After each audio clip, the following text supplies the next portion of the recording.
Okay, this video is for MMESIMON27 who just FedExed a new Schlage Everest, and you can see Schlage and then the little Everest symbol here locked to me, and this is the key, and he wanted to know how to open it. He'd tried to open it many times, no luck. Wanted to know if there's a secret and asked me to open it and show him what that secret might be.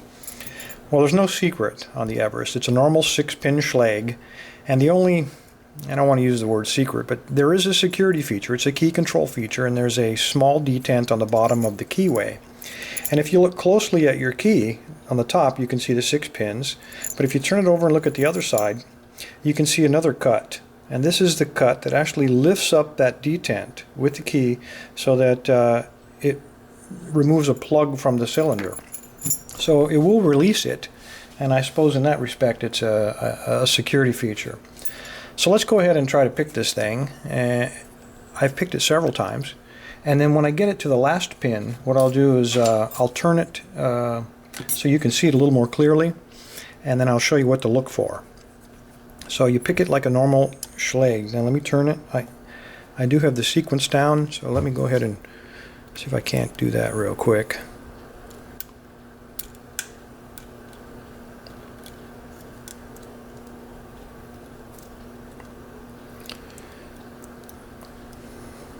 So some of these make a clicking, some of them you just have to ease in, and these take a lot, especially if they're new, they take a lot of trial and error to figure out the sequence. So you just look for the binder, don't go crazy on the tension, and once you get that sequence down,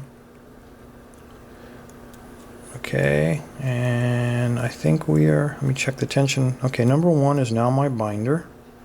Yep. Alright, here's what I'm going to do now. It's a little bit awkward. I'm going to zoom in, and I want you to see the moment that we clear the shear line, you're going to get a dramatic snap, and the tension wrench is going to go to the right. So let me see if I can get around the camera and get on that pin.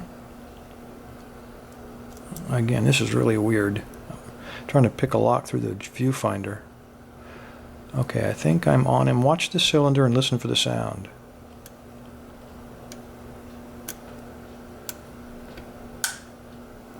Okay, did you see how it turned just a few degrees to the right? That tells me that the shear line is now clear, and the only thing holding this cylinder in place is that detent that's on the bottom. Now the detent, if you look at the key again, all we have to do is lift that detent up just a hair.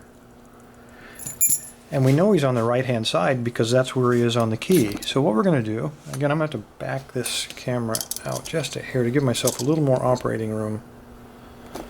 We're going to take the pick that we used, and we're going to put the hook pointing to the right. And you want to slide him in the bottom of the keyway, and it'll hit that detent. In that case, slide him under and position it, but don't turn him yet. What I want to warn you about at this point, it's not really a secret, it's a technique.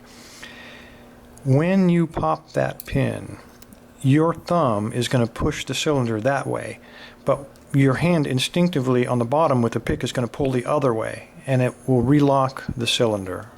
So just be aware of that, and be ready for a rather violent release of the cylinder once we hit that detent. Alright, let's see if we can do that. And there we go. Nothing to it, guys. So Mark, I have a feeling, based on some of the locks that you talked about in your letter, you have probably picked this lock 100 times and just not realized it. All you need to do is release that detent, and you're going to get an open. Alright, there we go. Everybody, thanks for your time. Mark, good luck with this, and everybody stay legal. Thanks.